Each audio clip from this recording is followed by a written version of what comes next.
A motorcycle accident sends a husband and wife to the hospital. Well, the big story this morning, after years of financial issues, Burlington College is closing its doors. The results are in. Hillary Clinton clinches a close victory over Bernie Sanders in Kentucky. Well, for some people, being comfortable in your own skin can take time. Did you break the law? No, I clearly did not break the law. I have nothing to hide. Did you fail to report any campaign expenses? No, I did not. You were on the campaign trail yesterday with Hillary Clinton. You've endorsed her over Senator Sanders, but he's leading in the polls in New Hampshire and Iowa. Why do you think GMP chose Rutland as the place to do this in Vermont? Do you think you look too provocative in the picture for school?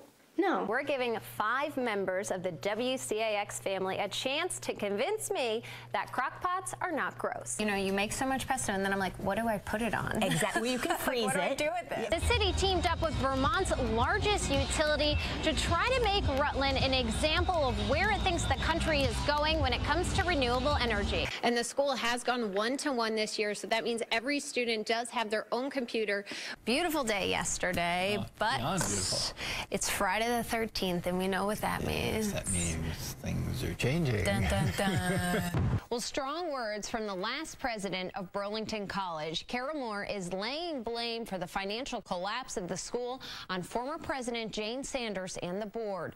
Burlington College has struggled since a $10 million purchase of the Old Catholic Diocese property on North Avenue in 2010, a deal orchestrated by Sanders, who was later forced out of the job. Now, in the August issue of the Chronicle of Higher Education, Moore writes to the editor saying that, quote, Burlington College's fate was set when its former board members hired an inexperienced president and 6 years later approved the imprudent purchase of $10 million piece of property for campus expansion. Moore further writes, who is to blame for this appallingly inappropriate business deal? Perhaps a board that steered clear of the tough questions which needed to be asked, or a bank in the state of an influential senator, a senator, as it turned out, with bigger ambitions. That last remark, a reference to Jane Sanders' husband, Bernie Sanders, and People's United Bank, which issued the loan for the diocese property. And speaking of Bernie Sanders, he's in the clear when it comes to his campaign finances. A Vermont Republican Party official had asked Attorney General Bill Sorrell to investigate a possible violation at issue, whether an email Sanders sent asking his supporters to contribute to Chittenden County's Senate candidate Chris Pearson violated campaign finance law. Sorrell announced that letter was legal. It's probation for the 5th woman tied to a Franklin County Medicaid scheme. Julie Bushy of Highgate pleaded no contest and was sentenced to 5 years probation. She also has to pay nearly $65,000 in restitution. Prosecutors say Bushy defrauded Medicaid out of more than $100,000 over 5 years. Investigators say a toddler was behind a fire that destroyed a family's home in Enosburg. The fire chief says the accident happened when the 2-year-old turned on a burner in the kitchen and the family left to do errands without noticing. Now, when they returned, their home was in flames. You might never know it, but when you drive along the Williston Road interchange, there are homeless camps all around you. Hi there. What's going on? That's where we found Artie Hill, a former diesel mechanic who now is on disability. So what are you doing out here? I'm having a drink and I'm smoking my, whatever, but, I'm not homeless. He was homeless for years until an advocate helped him find housing. Now he comes back to where he once lived and reflects. For one thing, it's my church. It's, I pray to the Lord, but I come back here because I love nature, and it reminds me of what I went through. He was the only one in this patch of woods in South Burlington, but in a camp just across the way, it's a whole different world. There are driveways and paths leading to tents and even more advanced structures with windows. They even have their own landfill. People are prepared for winters. They have tents, heat in their tents, and depending on how bad the winter is, people can survive it pretty well. Hello? For an outsider coming in, it was almost like organized chaos or a commune. Many people are very discreet who are living in the woods. Matt Young is a community outreach leader working for the Howard Center. Part of his job is to reduce the reliance on the police when it comes to the homeless population. He was was on Church Street in Burlington checking on a homeless man he had received calls about. Some people are not interested in staying out of trouble. Some people are not interested in getting jobs. Some people are not interested in being housed. So we just see, if we can meet people halfway. Are you homeless or? Oh, yes. I'm the king of homeless in American history. Bill, who didn't want to give his last name, has been homeless and on the move for 20 years. Where do you stay? Every night's different. It's where America lets you stay. It's not where you want to stay. He says he doesn't need to panhandle. Here, I'll show every single American it's based on money. How did you get all that money? I'm lucky. I receive assistance. From who? From the government. He gets disability checks and says 90% of that money goes to food. Where does the rest go? Clothing. You're not wearing any. Well, I had all my clothing stolen. Young says that the homelessness in Vermont is a serious problem and is only getting worse. But we need a more transitional housing, and the numbers grow every day. Even with the success stories of some people being housed, so it's not easily managed. Gina Bullard, Channel 3 News.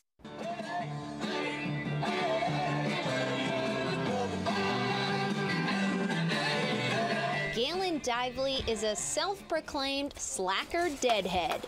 Touring around following the Grateful Dead means you have to be resourceful. Hey, everybody. Hey, what's going on? After all, you still have to pay for gas to get to all the shows. So in order to make some bread, he knew he had to come up with an idea. And that's when it popped into his head. Wow, we can get a photograph on toast. Custom selfie toasters. Let me take a selfie. The phenomenon of selfies has established itself as a form of self-expression around the globe. And now you can eat your own face for breakfast. It's never happened before. It's brand new and it's unique, and it's you on toast. Oh, Lord.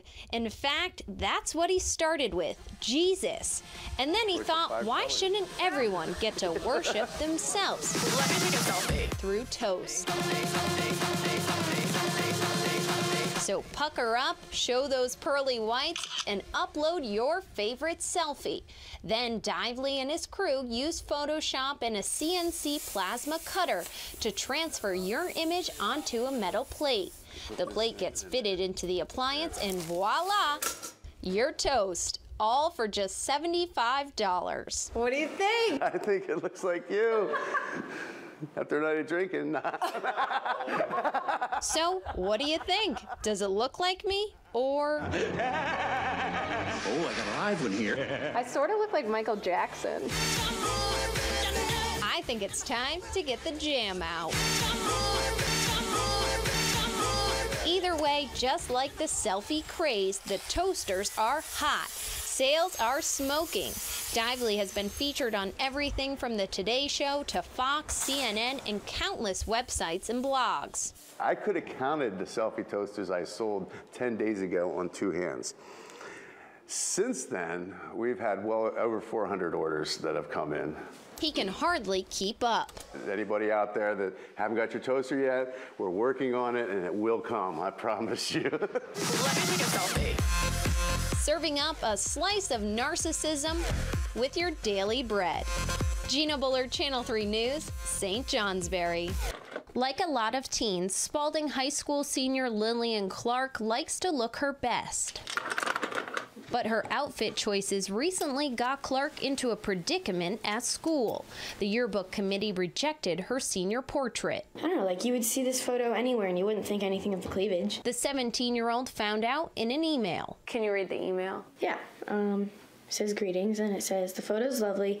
The only thing before it can be accepted is we have to abide by the school policy in regards to dress code and cleavage. She has other pictures, but her and her family loved this one the most. Having a bigger chest is part of who I am. It's not like I can just change it. According to Spalding High School's handbook, students may not wear clothing which exposes undergarments, midriffs, backs, or cleavage. Do you think you look too provocative in the picture for school? No. School officials would not grant our request for an on-camera interview, but did speak with us by phone. The purpose of our procedures is to provide the most positive educational environment and climate for all of our students. I wanted, something like sweeter, I guess, so I wanted a dress or a skirt. Thumbing through last year's yearbook, Clark found several pictures violating school procedures. She even has cleavage showing, but her hair's like kind of covering it, but you can definitely tell it's there. The superintendent says the policy is applied across the board. In some cases, a decision has to be made, so where is that boundary between appropriate and inappropriate? And that decision is something that's in the hands of the administration of the school, and I think what's most important from my standpoint is that when that decision is made, it's then applied consistently to all students. One of Clark's friend's photos was also denied. The school did offer a possible solution to Clark's problem in the email. You may want to send it to Ashley so she can edit it before it can be accepted. But after spending $225 to get the photos taken, Clark doesn't like the idea of photoshopping it. She's hoping school officials will change their minds. I would send that photo to my grandma. Gina Bullard, Channel 3 News, Barrie. If hot dogs aren't your thing, don't worry, you're in luck because today is also National Vanilla Ice Cream Day. Vanilla, please. Oh my God. How was that? That was incredible. We're giving 5 members of the WCAX family a chance to convince me that crock pots are not gross. Cross, cross, catch, catch. Oh, God. Okay, nope. Yep, okay. Good. Okay, this doesn't seem good. Sit up straight. Yep. You know, you make so much pesto, and then I'm like, what do I put it on? Exactly. You can freeze what do I it. do with it? We're having some issues. We're at the fair. We're rolling with the punches, so we're going to use my mic for both of us. Great. That's normal. Nothing wrong with that. This feels so wrong, but so right. It's only right. It's right. So I hate being the bearer of bad news. That's usually my job. Right. But new data shows that dogs hate hugs. What did the mama hot dog say to the little Frankfurter?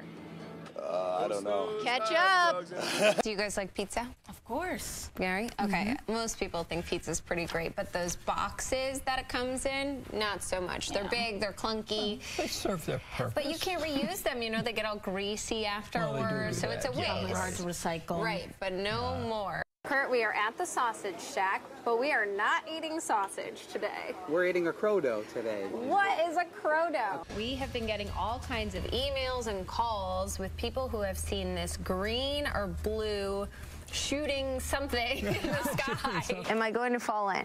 Well, that's up to you. No, the answer is no. The answer is always no.